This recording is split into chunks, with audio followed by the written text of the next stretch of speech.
Queridos irmãos, a paz do Senhor Jesus, estamos juntos mais uma vez para darmos continuidade ao nosso estudo da Palavra do Senhor, na nossa leitura bíblica diária. Nós estamos estudando o livro dos Salmos e hoje nós vamos para o Salmo de número 4. Já pegue a sua Bíblia e abra no Salmo de número 4 para que nós possamos dar continuidade ao nosso estudo. Antes, porém, queremos destacar que assim como o Salmo de número 3, o Salmo de número 4 também foi escrito pelo rei Davi. E no mesmo contexto histórico em que o Salmo de número 3 foi escrito, ou seja, o Salmo número 4 também foi escrito no momento em que Davi fugia de seu filho Absalão, que queria matar-lhe e tomar-lhe o trono. Toda essa história está descrita no livro de 2 Samuel, do capítulo 15 ao capítulo 18. E é dentro deste contexto que Davi escreve tanto o Salmo de número 3 como o Salmo de número 4, que nós vamos ver agora. Se no Salmo de número 3, Davi menciona o crescente número dos seus inimigos, dos seus adversários, que apesar de serem muitos, não conseguiram perturbar a sua confiança em Deus, aqui no Salmo de número 4, Davi vai se dirigir a estes rebeldes, convocando-os a abandonar essa rebelião. O versículo 5 do Salmo 3 e o versículo 8 do Salmo de número 4 reforçam a associação que existe entre esses dois salmos. Nós vimos que algumas traduções, como a Almeida Corrigida Fiel, ela traz esses dois versículos em tempos verbais diferentes. Enquanto no Salmo 3, versículo 5, o tempo verbal é o passado, no Salmo de número 4, versículo 8, o tempo verbal é o futuro, o que nos faz entender que a oração descrita no Salmo de número 4, versículo 8, é uma oração que foi feita ao entardecer, ao cair da tarde, ao fim do dia. Portanto, muitos se referem a este salmo como o canto do entardecer, ou uma oração ao entardecer. Vamos à leitura dos salmos. Eu vou fazer a leitura na versão Almeida Corrigida Fiel. Diz assim a palavra do Senhor: Ouve-me quando eu clamo, ó Deus da minha justiça. Na angústia me deste largueza. Tem misericórdia de mim e ouve a minha oração. Filhos dos homens, até quando convertereis a minha glória em infâmia? Até quando amareis a vaidade e buscareis a mentira? Sabei, pois, que o Senhor separou para si aquele que é piedoso. O Senhor ouvirá quando eu clamar a ele. Perturbai-vos e não pequeis. Falai com o vosso coração sobre a vossa cama e calai-vos. Ofereceis sacrifícios de justiça e confiai no Senhor. Muitos dizem: quem nos mostrará o bem? Senhor, exalta sobre nós a luz do teu rosto. Puseste alegria no meu coração, mais do que no tempo em que se lhe multiplicam o trigo e o vinho. Em paz também me deitarei e dormirei, porque só tu, Senhor, me fazes habitar em segurança. Observe, meu irmão, que sendo este um salmo de lamento, ele começa com uma oração do rei Davi. No versículo 1, Davi clama ao Senhor. Davi busca uma resposta de Deus. E essa resposta é buscada de forma intensa, como algo urgente a ser resolvido por Deus em sua vida. Davi suplica com urgência que Deus responda à sua oração. Que o Senhor pleiteie a sua causa diante dos seus inimigos. Davi precisa de um socorro de Deus, de um livramento de Deus. E observe que esta oração de Davi ela está baseada, primeiramente, na justiça que provém de Deus, e, em segundo lugar, no que Deus já fizera por ele no passado, nos livramentos que Deus lhe concedera no passado. A oração de Davi é: responde-me quando clamo, ó Deus da minha justiça. Observe que enquanto os adversários de Davi o acusavam, apontavam o dedo para ele, o amaldiçoavam, dizendo: Deus não dará livramento a Davi, Davi olha para Deus e vê em Deus a sua justiça. Ele vê que quem o justifica é Deus. Aquele que tudo vê, aquele que tudo conhece, aquele de quem ninguém se esconde. É ele que Davi diz: ele é a minha justiça. Ele é o Deus que justifica o seu povo e faz justiça aos seus escolhidos. Charles Spurgeon, príncipe dos pregadores, ele vai dizer acerca deste versículo que é como se Davi estivesse declarando aqui: tu és o autor, tu és a testemunha, tu és o mantenedor da minha justiça. Tu és o juiz e o recompensador da minha justiça. É como se Davi enxergasse somente em Deus aquele que seria capaz de justificá-lo. Um texto como este, meus irmãos, nos faz lembrar do que Paulo diz em Romanos capítulo 8, versículo 33 e 34.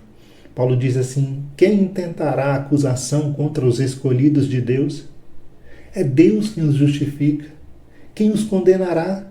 Pois é Cristo quem morreu, ou antes quem ressuscitou dentre os mortos, o qual está à direita de Deus e também intercede por nós.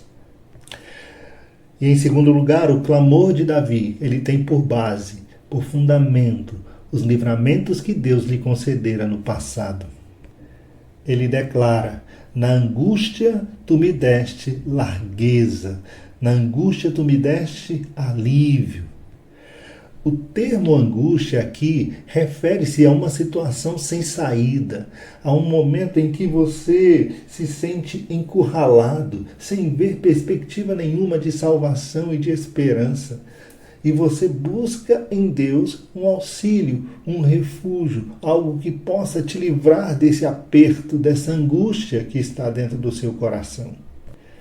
E a expressão me deste largueza ou me deste alívio significa exatamente o momento do livramento. Você está numa situação em que não vê saída, você está numa situação em que a angústia tomou conta de você, mas Deus providenciou o alívio, Deus providenciou a saída que você precisava. A angústia é essa sensação de estreitamento da garganta, do estômago, aquele momento em que você quase não consegue respirar direito diante da ansiedade que toma conta do teu coração. O alívio é quando Deus abre-nos a respiração, quando Deus nos mostra uma saída. Deus nos dá largueza para pensarmos e refletirmos diante da situação e nos mostra um caminho. Davi está dizendo: Deus que me livrou nas minhas angústias no passado, Ele ouve a minha oração. É o mesmo que vai me dar livramento agora, nesse momento em que eu estou passando por essa situação difícil. Não sei que situação difícil você pode estar enfrentando, mas saiba que Jesus Cristo é o mesmo, ontem, hoje, eternamente. O Deus que te livrou no passado também pode te dar livramento hoje. E a partir de agora, Davi, do versículo 2 ao versículo de número 5, ele se dirige exatamente àqueles que se rebelaram contra ele. Há um confronto aqui de Davi diante desses adversários. Davi agora sai dessa posição de oração e silêncio para o confronto, para a batalha. Ele já orou, ele já buscou o auxílio de Deus, agora ele vai confrontar os seus adversários. Ele vai dizer: até quando convertereis a minha glória em infâmia? Até quando vocês, ó poderosos, ultrajarão a honra do rei de Israel? Davi reconhece a força dos seus opositores, mas também sabe que eles foram levados a essa situação porque foram enganados, porque foram ludibriados por Absalão. Ele diz: até quando estarão amando a ilusão e buscando a mentira? Ele vai dizer: saibam, porém, de uma coisa: o Senhor distingue para si o piedoso. Davi sabia que ele era ungido de Deus. Davi sabia que ele fora colocado naquele trono porque o Senhor o colocou ali. E que levantar-se contra ele, insurgir-se contra ele, era insurgir contra a vontade do próprio Deus. E ele declara: Deus, pelo seu imenso amor, ele faz distinção daqueles que o servem. O Senhor distingue o piedoso, o benigno, o santo, o fiel daqueles que são rebeldes contra Ele. O verbo distinguir aqui é o mesmo que fora usado em Êxodo capítulo 9, versículo 4, quando Deus enviou as pragas sobre o Egito para libertar o seu povo das mãos de Faraó. Quando veio a quinta praga, que foi a morte dos animais, Deus olha e diz para o seu povo que fará distinção entre os rebanhos dos filhos de Israel e os rebanhos dos egípcios. Ou seja, Deus, por seu amor, vai proteger o seu povo, vai dar livramento para o seu povo. O mesmo acontece lá no capítulo 11 do Êxodo, no versículo 7, quando vem a última praga, a praga que mata os primogênitos. O Senhor vai dizer: porém contra nenhum dos filhos de Israel, desde os homens até os animais, nem mesmo um cão rosnará, para que vocês saibam que o Senhor faz distinção entre os egípcios e os israelitas.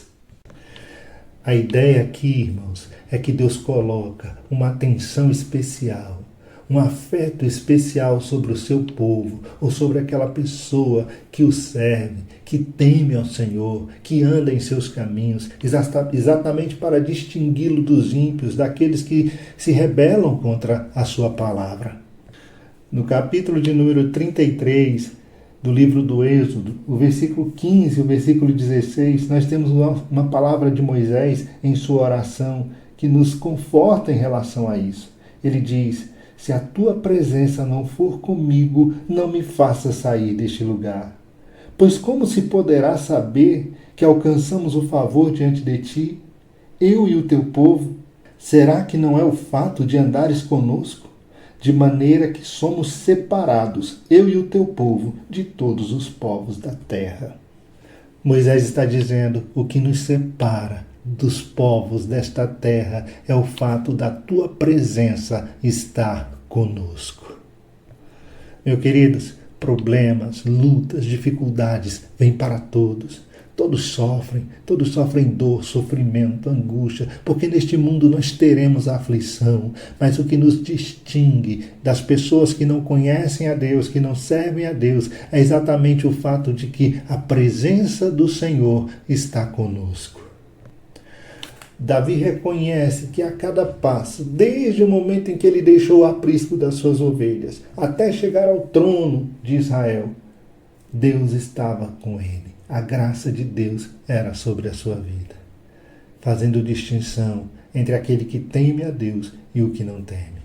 Haverá um dia, irmãos, em que Deus vai derramar a sua ira sobre este mundo. Mas Deus fará distinção entre aqueles que reconheceram a Jesus como Salvador e aqueles que não o receberam, que o rejeitaram. Davi declara: o Senhor me ouve quando eu clamo por ele. E no versículo de número 4 nós vemos o conselho de Davi para esses rebeldes. Veja o que ele diz: perturbai-vos e não pequeis. Falai com o vosso coração sobre a vossa cama. Davi está dizendo para essas pessoas que a fúria de vocês não os leve a pecar contra Deus. Que na vossa ira, nesse momento de raiva, no momento em que vocês não conseguem parar e pensar, vocês não venham a pecar contra o Senhor, se levantando contra o ungido de Deus, contra aquele que fora colocado no trono pela vontade de Deus. E o conselho de Davi é esse: coloca a cabeça no travesseiro, relaxa, pensa bem no que você está fazendo. Consultai no travesseiro o coração de vocês e sossegai e se acalmem. Vocês estão agindo sem pensar, movidos pela ira. E a ira de vocês pode levá-los a pecar contra Deus. Se você sentir raiva daqueles que o caluniam, ainda assim, não peque por buscar a vingança contra essas pessoas. A palavra do Senhor nos adverte em Efésios capítulo 4, versículo 26 e 27. Irai-vos e não pequeis. Não se ponha o sol sobre a vossa ira. Não deis lugar ao diabo. E no versículo 5, a declaração de Davi é: ofereceis sacrifício de justiça. Ofereceis sacrifício de justiça e confiai no Senhor. O sacrifício de justiça é aquele que é oferecido diante de Deus com um coração puro, com um coração sincero. Absalão e os seus partidários poderiam até oferecer sacrifícios em Jerusalém ao Senhor. A arca estava lá, a arca da aliança estava lá. Mas esses sacrifícios não iam ter valor algum diante de Deus, porque eles estavam oferecendo fora do propósito e da vontade de Deus. Davi nos ensina que o sacrifício deve ser oferecido com o espírito certo, para então nós podermos depositar nossa confiança totalmente, diretamente em Deus, e não meramente nas ofertas e nas cerimônias religiosas.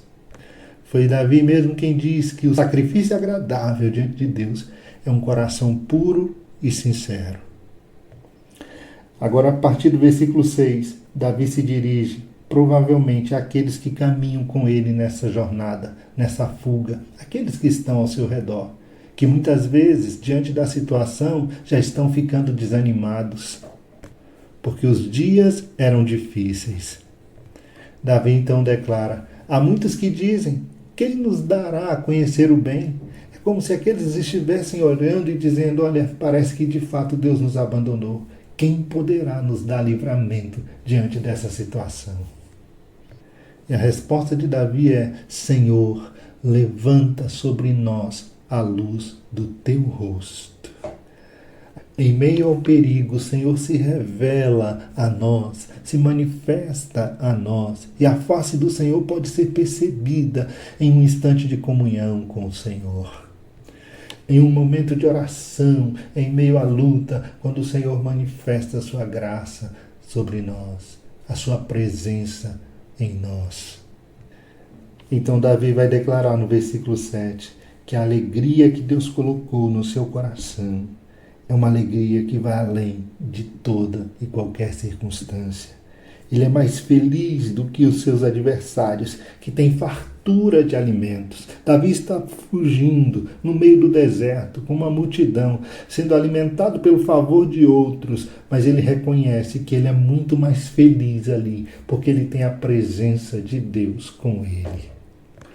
O gozo espiritual que transborda do coração de Davi vale muito mais do que qualquer conforto ou prazer material que ele pudesse receber naquele momento. Uma alegria que independe de circunstâncias. Agora Davi pode dizer com toda a convicção: em paz me deito e logo pego no sono, porque tu, Senhor, só tu me fazes repousar seguro. Apesar dos perigos ao seu redor, Davi pode dormir em paz, sem nenhuma preocupação ou ansiedade que possa lhe tirar o sono, porque ele sabe que o Senhor está com ele.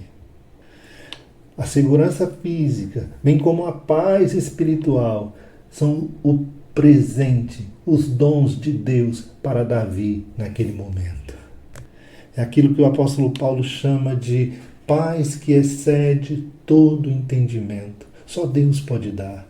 Mesmo em meio à luta, mesmo em meio ao problema, mesmo em meio à situação difícil, nós temos paz. Nós conseguimos cantar em meio à dor, porque nós não somos como aqueles que não têm esperança.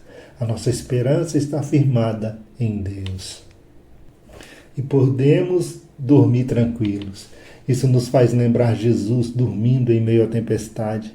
Você lembra de Mateus capítulo 8? No versículo 24, enquanto o barco está sendo agitado pelo mar, Jesus coloca um travesseiro, ali se deita e dorme profundamente. Outro exemplo é o de Pedro, quando Pedro foi preso por Herodes. Pedro estava na cadeia. 2 soldados, um de cada lado, acorrentados, soldados na beira da porta, vigiando o perigoso Pedro. Mas de repente, uma luz se acende ali. E Pedro estava dormindo. Mesmo em meio àquela situação, Pedro dormia. O anjo teve que acordar Pedro ali, porque o coração de Pedro estava em paz, porque ele sabia que o Senhor estava com ele. Foi Jesus quem disse: eis que eu estou convosco todos os dias. todos os dias. E isso nos faz repousar em segurança. O salmista, no Salmo 127, ele declara: se o Senhor não edificar a casa, em vão trabalham os que a edificam. Se o Senhor não guardar a cidade, em vão vigia a sentinela. Inútil vos será levantar de madrugada, repousar tarde, comer o pão de dores, pois assim dá ele aos seus amados o sono. Enquanto nós dormimos, irmãos, Deus trabalha.